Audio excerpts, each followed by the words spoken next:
welcome to a joint webinar between Seller Candy and Retail Empire. It's great to have Talor on the webinar, and I follow your WhatsApp group with rapture, Talor. I follow your WhatsApp group. I really like it. I like the stuff you share. So yeah, really exciting to do this content together and also share some of the amazing stuff you share about getting into retail. Thank you. Thank you for having me today. Appreciate that. Oh, thank you for being here. So the way we're going to do this is kind of a Q&A style format. I'm going to ask you questions and also ask you the questions that come up in the Q&A, but we've got some pre-prepared questions, which we spent many hours going and creating. So first, I mean, can you tell us a bit about retail and what do you define as retail? Yeah, definitely. Just a quick brief about myself. So I've been working with retailers in the USA for the last 25 years or so. My focus is the US market. Again, retail physical stores. Retail in the States is huge. When I say huge, let's see some numbers. So every department store in the States has a bunch of stores. Some of them, the smallest one would have 25, 30 stores, which usually would be in one area. And then the biggest one, which we have just been talking with last week, Dollar General, they have 20,000 stores. Just imagine 20,000 stores. It's always like that when we come to a conversation about Dollar General, when they're coming to the table, because we are working with them quite a long time, we're like thinking, guys, just order half a dozen per store. That's all we need from you. It's not a big deal. Just six units, take it, by 20, here you go, 120,000 units. That's it. Just try it. If it's good, it's good. If not, not. Yeah. But so there are almost 30,000 department stores. And you can understand that if one has 30 and another one has 5,000, 6,000, and so on, it comes up to, as far as I remember, approximately more than 4 million physical stores in the States. Now, we're not talking about pills, we're not talking about therapists, dentists, or stuff like that. We're talking about stores that are selling items, okay? But it is including in that number, it is including grocery stores, okay? It's very hard to define what's the number without the grocery store. But the good news is that even grocery stores in the States, as in some of the countries, not selling anything but grocery, but indeed selling, facial items, HBA, beauty items, skincare, sometimes toys, small craft items, and so on. So it is also a business. So yeah, that's the size of the retail. Now, looking at the US government websites, if you do look at it, you will find out that the entire online in the States is no more than 15%, including Amazon, the biggest, and then Walmart and all the other marketplaces. And there's also, Shopify, eBay, and so on, 15%. That means, it doesn't mean that 85% is the retail, but it does mean that 85% is the biggest market out there and what we call the missed opportunity. Now, it's a real missed opportunity.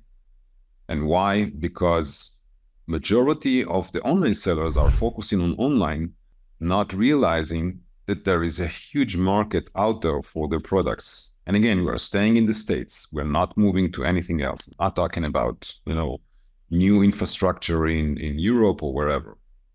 Talking about something simple. Why is it simple? The way I see it is because majority of the online sellers, especially Amazon sellers, already have everything that it needs in terms of chain supply in the USA to sell their products out of Amazon. So Amazon is obviously huge and great, but then we all know that you wake up in the morning and you're a little bit afraid of what's going to come up from Amazon's side, right?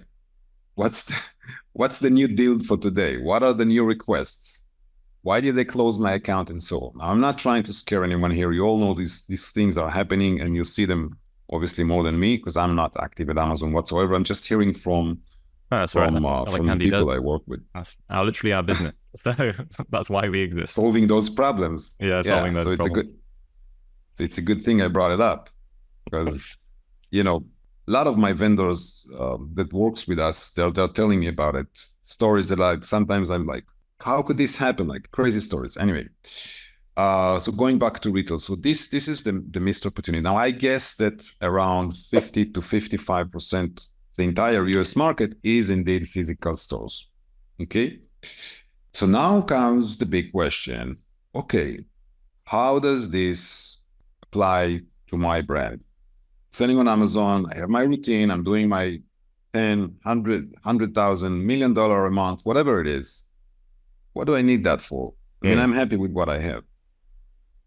The way I see it, and I'm not alone in that, is that when you create a brand, it's different if you're just manufacturing in China. So if you would ask me, what are you? And I'm selling on Amazon, I would not say I'm an Amazon seller. I would say I'm a brand owner.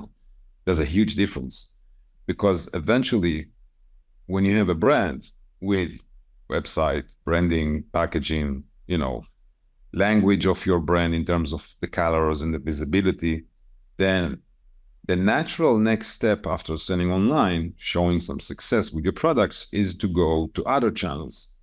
Most of the vendors are looking at, Facebook groups, TikTok, wherever it is, thinking that Walmart would be the next huge step. Yeah. Which is a huge step, but the way I see it, it's a small step, because selling on Walmart is, again, repeating what you did on Amazon, but it's not really spreading the word about your brand being, a very well-known brand in the States.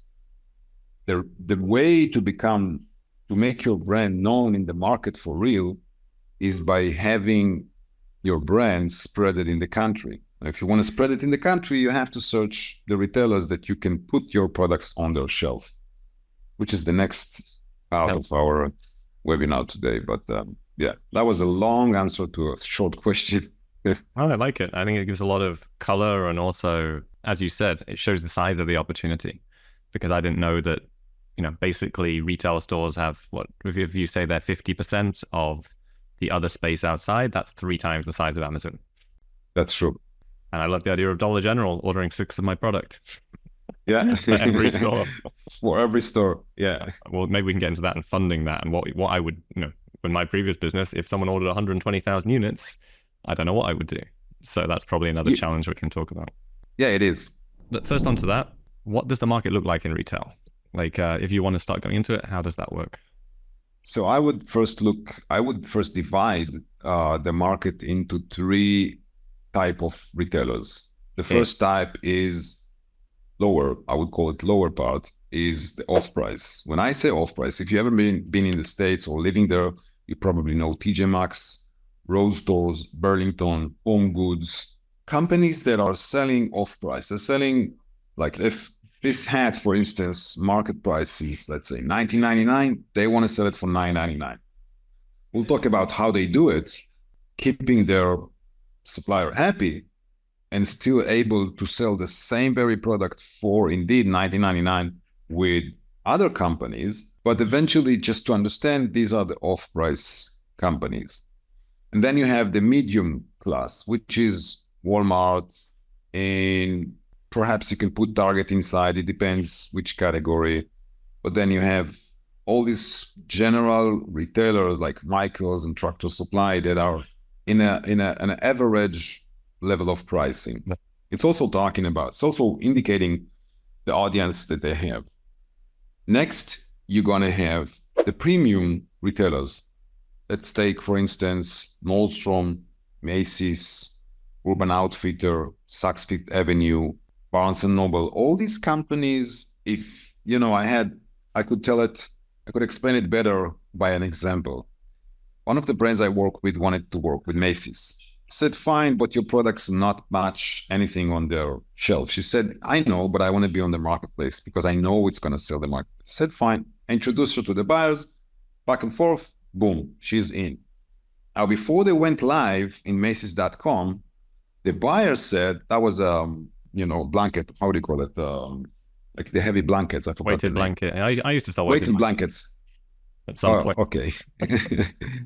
So that was weighted blanket. And she was MSRPing, like retailing it for $199.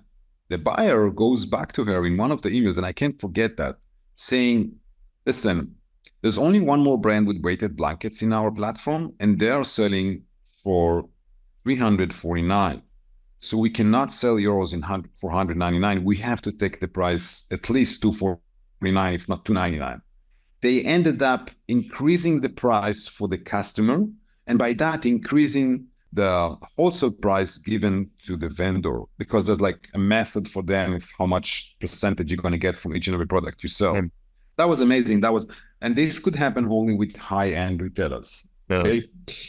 This is how the market looks like. Now, obviously, there are special channels. I don't want to dig into it too much, and you can see it on my website if you drop by.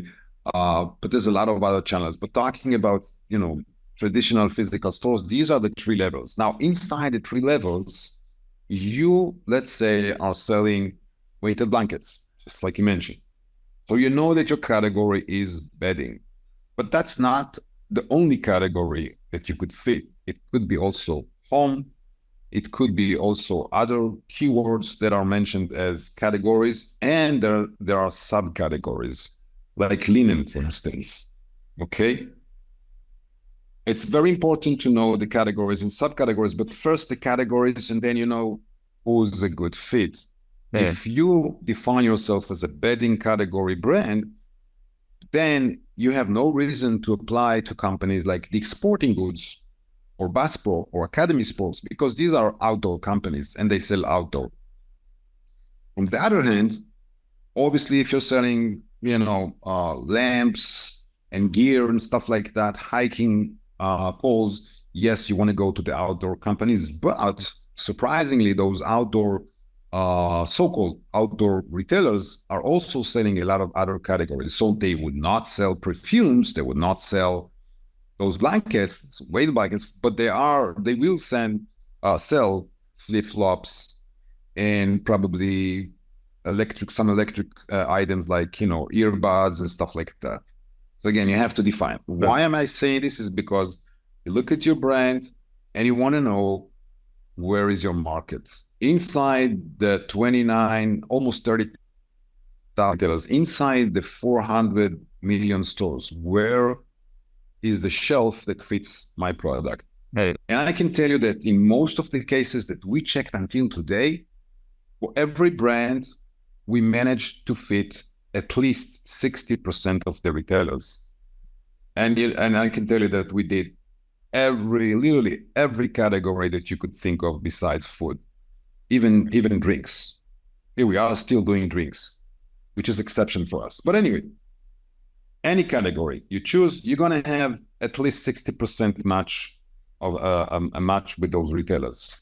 Yeah. So that's good news, because the market is huge. Yeah, I mean, and thanks for sharing. And if the market is that big, how do you choose where to start? And we'll talk about the process in a minute, I suppose, but how do you choose where to start when you've got 60% of all these tens of thousands of retailers, hundreds of thousands of retailers? I'll do some, let's talk practically. I'll do something very, very easy. I'll say, okay, I'm in bedding.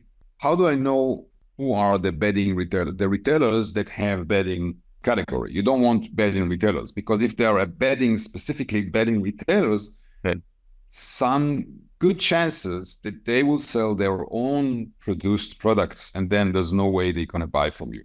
You're looking at retailers that are selling various categories, and those are the retailers, which are most of them, those are the retailers that would always look for vendors, even small ones like us.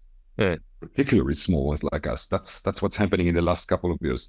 So I would go to Wikipedia or ChatGPT and ask that question. Now, if you ask GPT, I'm going to assure you that you're going to have to struggle a lot to get more than 20, 40 retailers. There's a lot of reasons why it's happening with GPT, but I truly believe that the nature of retail is, there are no many, if at all, agencies like us. We work with 450 retailers as of today and growing, and I don't think there are a lot of them. So for you know what happened with GPT, as more as people are asking questions, more information is going to have when you're sitting in the other side asking the same question the next day.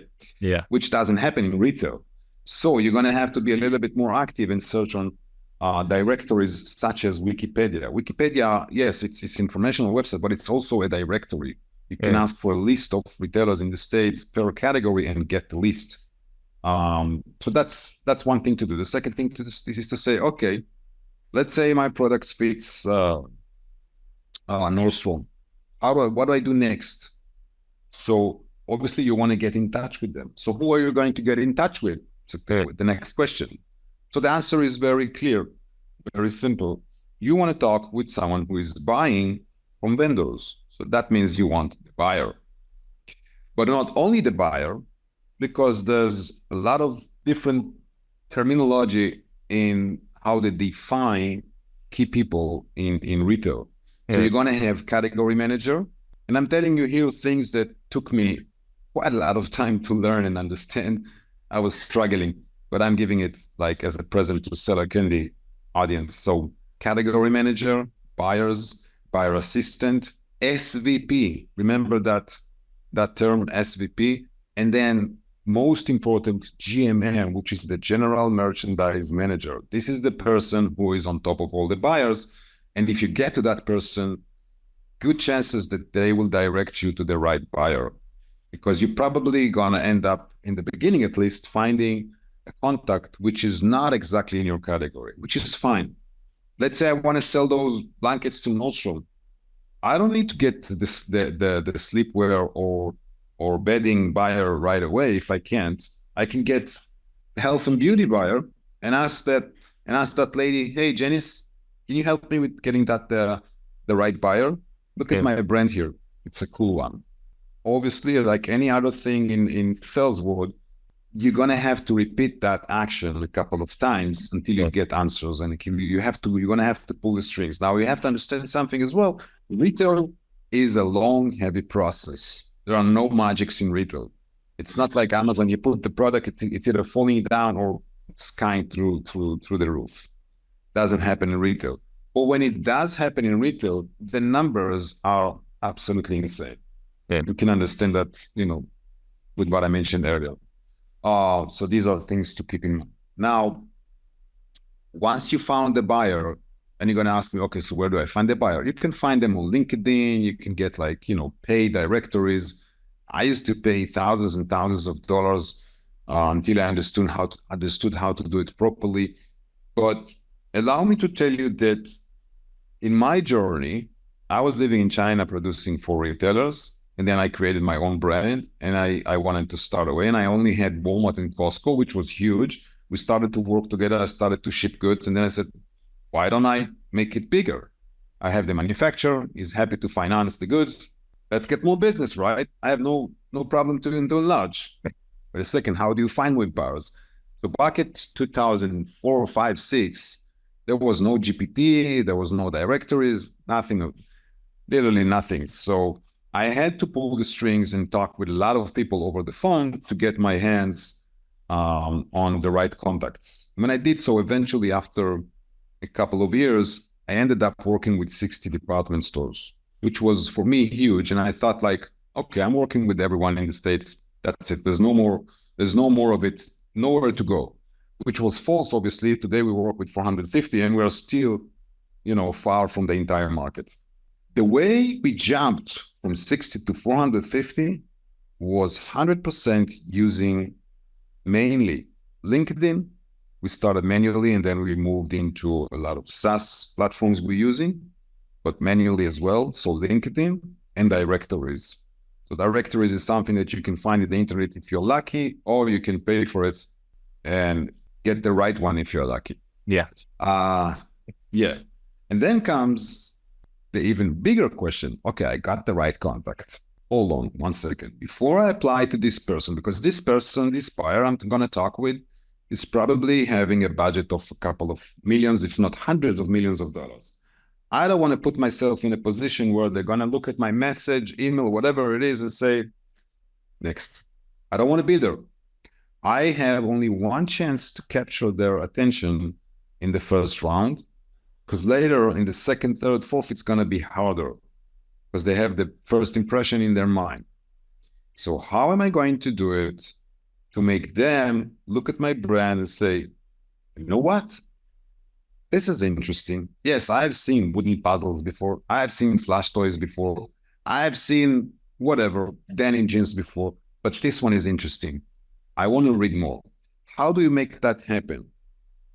It's going to take me about 6-7 hours to explain, but I'll try to push it into 3-4 minutes. I love it. I know. Carry on going. Not 6-7 hours, but yeah, as much detail as possible, because I would also love to know that. I think everyone listening should be making a lot of notes. I appreciate that if they do, and even if they don't. So the first thing you want to think about is how to define your brand.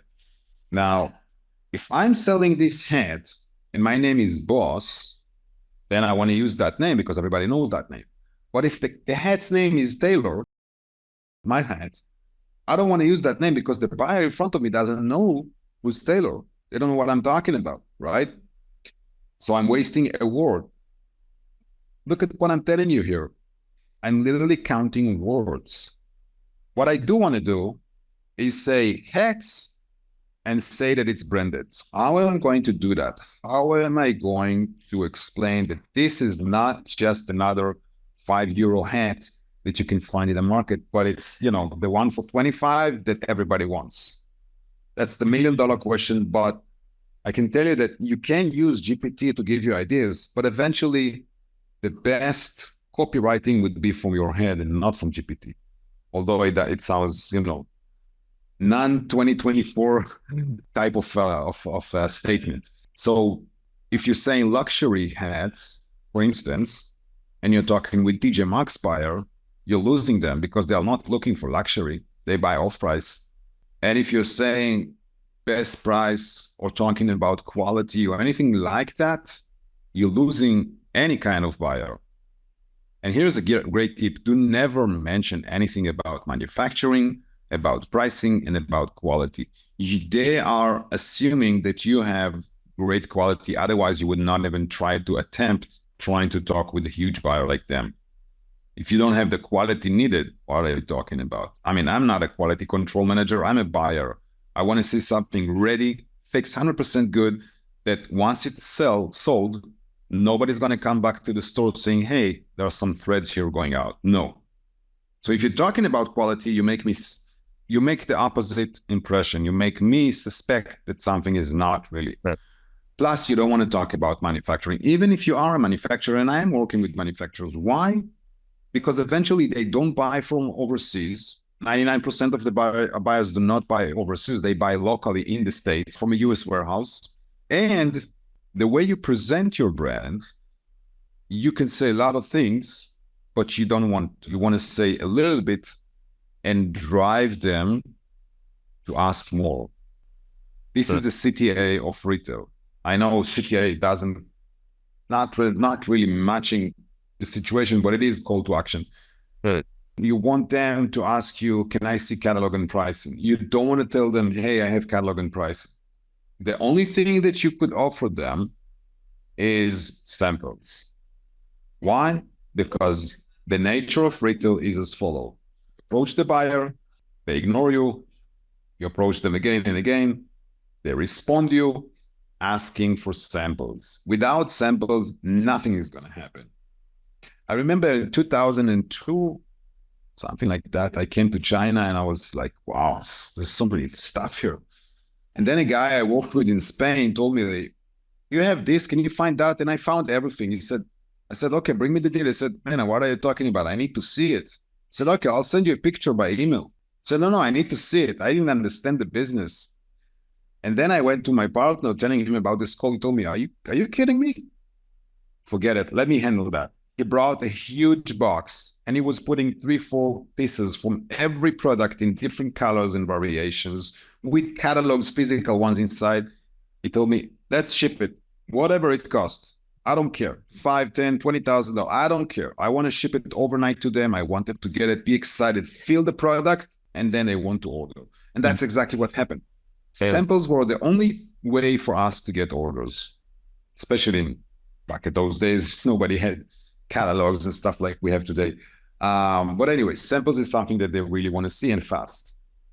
Now, down the road, there's going to be a lot of communication from the buyers. Here's another interesting point that I've been seeing a lot in retail. Buyers likes to talk about concepts. Yes, they are forced to talk about pricing and about, structure like shipping point, delivery date, all these things, but they are forced for that. What they are interested in is the concept. They like talking about the color of the thread and how they can change probably the packaging, or maybe to make a co-branding and stuff like, artist stuff and branding and so on. Why do they like it is, to my opinion, I don't have any, proofs for that, but to my opinion, is because the nature of how they are being employed. Now, a buyer is getting, in most of the retailers, they're getting like bonuses at the end of the year per what their products under their, responsibility were selling. So if they brought 500,000 hats and only 10,000 were sold, there's no bonus. But if they sold the entire 450, almost 500 of them, 500,000, they're going to get a fat bonus. And for doing that, they know that the branding and the language and the colors, this is what sells. It's not the price. Even in TJ Maxx, you can see $3, $4, $5 Nike shirts. And Nike, by the way, produces specifically for TJ Maxx for this division. Not sure if you're aware of that. And I've been there like when was it? Before COVID, I was visiting TJ in New York, like a basement or something, and there were $5, $4, $3 t-shirts in there, and I didn't even bought one. And I thought I'm gonna buy the entire rack. Not even one. The outfit is bad, the colors are not good, the logos are, I don't know. It wasn't that. I preferred buying 2, 3 of them only in a full price at Nike store because of how they look like. But that's just my opinion. Anyway. No, I like it. So just to summarize what you've been so far, because you're a fountain of information, Talor. Thank you. So we've been through what's retail. We've been through how you can start approaching these people, where you can get the lists from, what you need to say when you outreach. Don't just chat GPT the whole thing. Perfect different types of buyers, where to find contacts. So maybe you can talk a little bit about from the point of view of an Amazon seller. So there is an Amazon seller that's been selling for 2 years. They're doing 100,000 a month. Where do I start? Pricing. One of the important points to talk about is the pricing, because you're selling your products $19.99. Okay, let's say, for example, this is the MSRP, manufacturer suggested retail price. It's the retail price. Now, if Macy's is going to show it in their shelf for $29, nobody's going to buy it because people will notice that they can get it on Amazon for $19.99. But if they're going to show it for $15, they're going to screw your listing on Amazon because, hey, it's cheaper than on Amazon. Let's buy it here. Yeah. Let's even buy it and sell it on Amazon. Whatever, all these things that's happening. So you have to think about being aligned. That's number one. Buyers are very aware of that, by the way. Second thing, how do you do pricing for retail? So retail is based on bulk, quantities, and everything. And there's the price that you see on shelf, $19.99. And then there's the hidden price, which is between you and the buyer. And that's the wholesale price. A price you give them so they can buy bulk for you and make their profit. Normally, it's going to be 45 to 50% off the retail price. So if $19.99 is your price, they're going to buy it somewhere between $9.50, $9.90, perhaps even $10. It depends per the retailer. Some of the retailers' pricing information can be found on Google. It's as simple as that. Google can tell you the IMU. IMU is initial markup. What's the markup they do? How much percentage are they doing on top of the product? Now, people would ask, how does it happen that Google knows such a thing? It's because most of them are public companies, and being so, their staff are sharing in interviews what's the business model they're doing, how they do their pricing structure, how much they pay per square foot in a store, if it's East Coast, West Coast, and so on. That's why it's visible information. But in general, if you want to make it easier and not just dig into links and everything, you can make it easier by understanding that most of you remember we said off-price, medium, and high-end. So the high-end are definitely going to pay you between 40 to 50% off the MSRP, the retail price. The medium one would pay you probably 40 to 45%. While the off price, like TJ and others, they're gonna pay you 25, maximum 30%, which comes in our example of $20. You're talking about $6 to $7 per piece. So yes, you're gonna get 10,000, 20,000, 50,000 pieces. Just to give you, if I can share my screen, I could show you how a retail order looks like so you can understand it. So as you can see here, I don't want to expose too much details, but anyway, it's from August, and shipping is supposed to be, as we speak, 500, then 1,000 units, 1,700, and so on. This order, if you summarize all of them together, they're going to come up to 15,000 pieces. Not a huge order, but still. That's why they allow themselves, when they do test order like that, to ask for 25 or maximum 30%. But if you look at Rite Aid, which is, I just prepared that before we speak. I just received that purchase orders yesterday. They're not, as you can see, it's shipping to October. Rite Aid with 1,200 stores, there are 3 purchase orders like this. So they are buying less quantities. You see 10, 7, 18, blah, blah, blah. This one is specifically $10,000, not a huge order. And then if you look at the other one, I guess it's the same or a little bit smaller. It's bigger, actually, 28,000.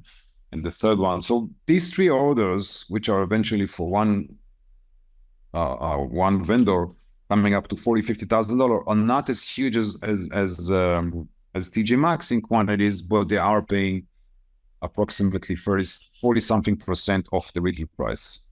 Good. And these are things. So you're going to have to look at your landed cost, what you guys are calling COA, cost of cost of goods, right? We call it LDP. It's the same, landed price. And then you would say, okay, if I'm buying it for $4 or $5 landed and I'm selling it for $8, $9, that's good, no problem. But what if I buy it for $6 and TJ want to buy it for $6.30, $6.50? Oh, if it's TJ, I would say yes, because TJ could bring you a 1 million pieces order to the table in no time. But if that would be the case with a company like, I don't know, Williams-Sonoma, high-end retailer, you don't want to make $1 on a product or $0.50 or even a couple of them. You want to make a good chunk of dollars on every product because their quantities are not huge. Talking about hundreds or thousands, no more. You're not going to see 20, 30,000 pieces orders from companies like Williams-Sonoma. But Williams-Sonoma, for instance, they are a company with 17 retailers under them, including West LM and Poultry Barn and others. So if you combine all together, yes, you're going to see 20, 30,000. So it depends how you look at your business. Yeah. Awesome. So I guess, going from the seller example again, you're doing your 100K a month, you've found your retailer, you've contacted some buyers. When they start doing these different orders, and how do most of your sellers that are Amazon sellers deal with logistics? Because I guess a lot of them aren't holding a lot of inventory in the US to start with, like excess inventory. They do not expect you to hold inventory for an unknown order. Yeah. That's why we have 2 types of purchase orders. Even with TJ Maxx that are walking quantities, you're going to have a couple of hundreds as first step as test order. They're going to ask you how much you have, what's your inventory level looks like. And then you're going to say, I have whatever, 600 pieces each. They're going to say, okay, let's start with 400. And obviously you don't have 600, you have 800. So why are you saying 6 if you have 4? Because we want to leave some quantity to make sure that you have that quantity for your Amazon business, right? So next, you're gonna want to look at the second type of orders, which is the bulk one, saying, okay, you don't have that quantity here, so we're gonna give you a lead time, which is not immediate like the test order. It's gonna be 90 days, 120 days, 60 days, whatever it is, because we know that you need, they don't say it, but they understand it. You need to produce and ship, receive it in your warehouse in the States, and then ship from your warehouse to their warehouse. No, they do not receive overseas orders right into their warehouse because of the tax issues involved inside. It's just a big headache for them, and we can understand that. Nice, cool. So you've ordered in, you've got this initial bulk order. What about cash flow when it gets to that point as well then? If you have the cash flow, it's good. If you don't have the cash flow, there are two types of solutions that I know. One of them is communication with your vendor, trying to get better terms from them. Explaining that, guys, we've been selling on Amazon, everything's good. You've seen what's happening. Now we're talking about the big game. We need your support. You need to give us some credit. The second option, which is the more likely option to happen, is going to a factor. There are companies called factor in the States that are financing, not banks, but private companies, financing bulk orders for between 1.5% up to 4% from your profit. And then the good point about those companies, and you can Google a company like that, their name is Rosenthal and Rosenthal in New York. Not talking about Rosenthal Freight, it's a different company. The good advantage that they bring to the table is that they know what you've been through, so they are capable of putting the deposit and the balance to your Chinese manufacturer and get it financed until it's landed at Macy's warehouse and you've been waiting for whatever, 20, 30 days to get paid. They know the process. Yeah. Awesome. Yeah. I mean, I've heard about those as well. So what services do you provide? Like how do you help people with this process? We basically connect online vendors with buyers in scale. That's what we do. We have a dedicated program, which is the main thing that I'm doing. Again, as I mentioned before, we work with 450 retailers, growing every day. It might be even 500 by now. I don't know. I just got used to saying 450 in the last couple of months. But anyway, and then we also introduced to special channels, which we didn't talk about today. It's for another podcast, but TV segments, media companies, local importers, marketplaces like Kohl's.com, OfficeDepot.com, and so on. Subscription boxes, a lot of things. But the main core of the business is physical chain stores. And that's the service that we're giving. That's what we do. And it's going to become a SaaS service because we're building a SaaS platform. It's been like ever with this journey of SaaS, but at some point it's going to happen. It's going to be a platform, login, credentials, and everything. Same way that you get any service in these days. I love it. And so if anyone's interested in exploring whether their product, and how does someone evaluate whether their product's a good fit for retail? So yeah, it's very hard to evaluate and say this is indeed going to work in retail or not. I truly believe that if it's not a catastrophe product, then the only real way to discover that is by starting the journey. Yeah. And if you would ask me what defines the success rate of the vendors you work with, I would say something surprising that I've noticed, that the more the vendor believe in their brand, the more potential they have to get them on the shelf. Not related with the product, not related with the branding, with nothing. It's just who's the company person, people who's behind it, and do they believe and push it the way it needs to be pushed. Okay. Obviously, you need branding, you need a website and everything, right? You cannot just sell. You cannot send a sample in poly bag to a retailer because they're like, what is this? Right? Unless it's a shirt. So yeah, I mean, just like it is with general business, just whoever has the most consistency and belief that it's going to work, they tend to be successful eventually. All right, cool. So if someone does want to work with you or just, see if they're a good fit for you to help, what's the best way to do that? They can always fill out a very short, quick form, which I think I sent. I have a copy here. I can share it to everyone. Yeah. They can fill a form, then we look at it, getting back to them to book a call with us to make sure that we are aligned and talk further, or they can drop an email as well.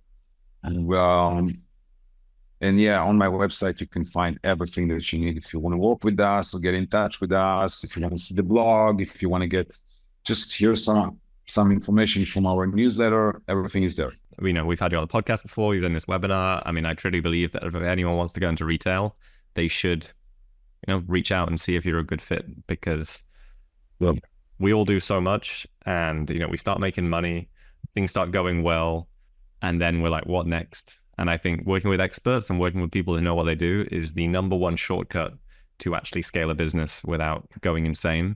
and without having to learn something from zero. Learning from zero, as you said, 20 years. Right. And I'm sure you're still learning. Definitely. Every day. Like all of us. Yeah, we're not learning, we're dying. Or maybe we're still dying. I don't know. Slowly and safely. Yeah. Slowly, comfortably. Yep. Yeah. Right. So then we have time for some questions. If anyone has any in the Q&A, what would be a reasonable charge / percentage for your service? I think that's a question. So you. Yeah, it's a question. There's a button on my website called Sales Tube. This is our service. You're gonna see all the details inside.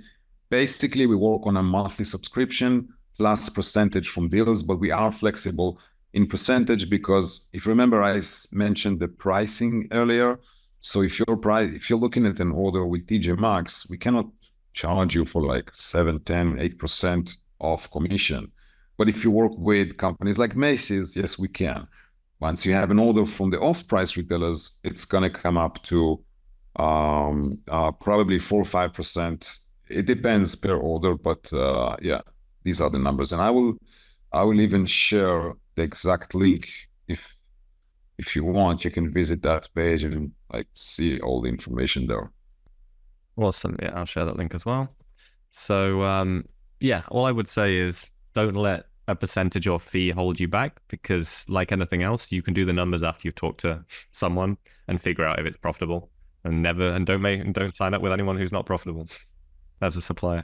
Right. I mean, I was asked about it a couple of times. Obviously, I've been asked a lot, but let me put it that way.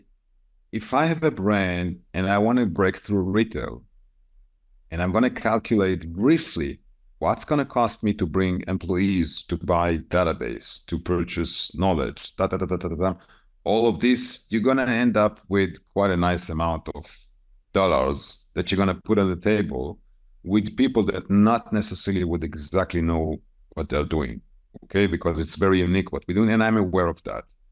So by working as of today, the nature of our business today, before we launched the platform I mentioned earlier, it's like hiring sales team, but a very professional one.